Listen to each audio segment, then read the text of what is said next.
Dear students, today we are going to summarize the fourth chapter of our prose lesson, Long Walk to Freedom by Nelson Mandela.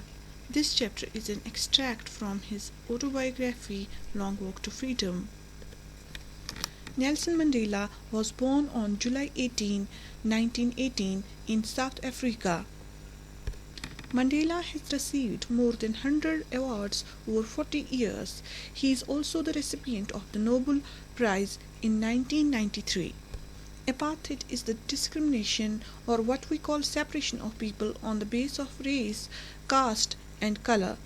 Apartheid was legalized by the white people and used as a tool of suppression. Mandela calls apartheid an extraordinary human disaster. He fought a long battle to free South Africa. Now let's go back to that historic day, the 10th of May 1994. Dignitaries and world leaders from all around the world had gathered to witness Nelson Mandela become the first black president of South Africa. It was the largest international gathering ever held in African soil. The ceremony took place in the Union Building in Pretoria, which until recently was exclusively for the whites. On that day, it took its place in history as the site of South Africa's first democratic, non-racial government. After being sworn in, Mandela spoke to the gathering as well as to the world. In this speech, he spoke of the honor accorded by the dignitaries and world leaders to South Africa's newfound liberty. Not long ago, the country suffered from extraordinary oppression.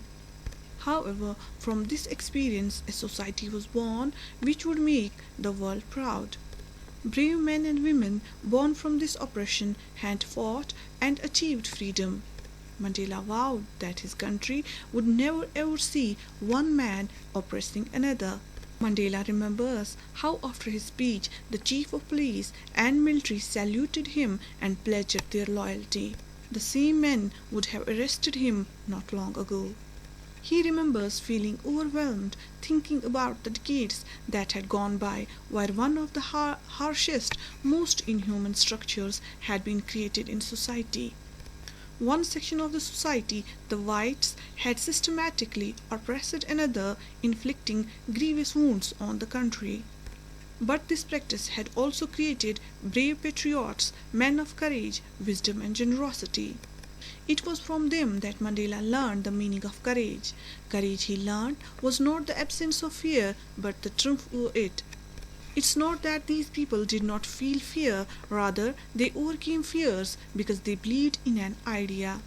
Mandela also understood that no man was born with hate. He was certain that if someone can be taught to hate, they can be taught to love as well. In life, a man had two obligations, one to his family and one to his country. However, the conditions in South Africa did not allow a man to fulfill both at the same time. Mandela at first did not choose his country or his family. He also did not choose his path to freedom at first. As a child, he was free to do as he pleased if he obeyed his father and the rules of his tribe.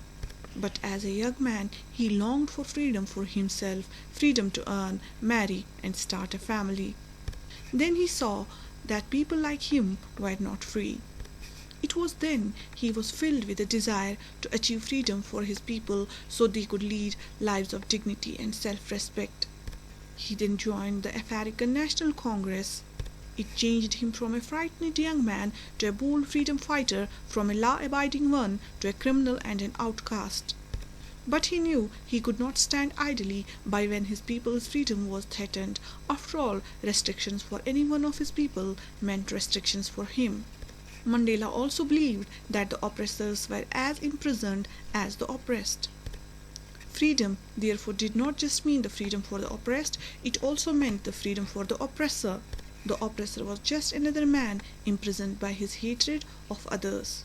Everyone, Mandela believed, was deserving of freedom, and this is Long Walk to Freedom.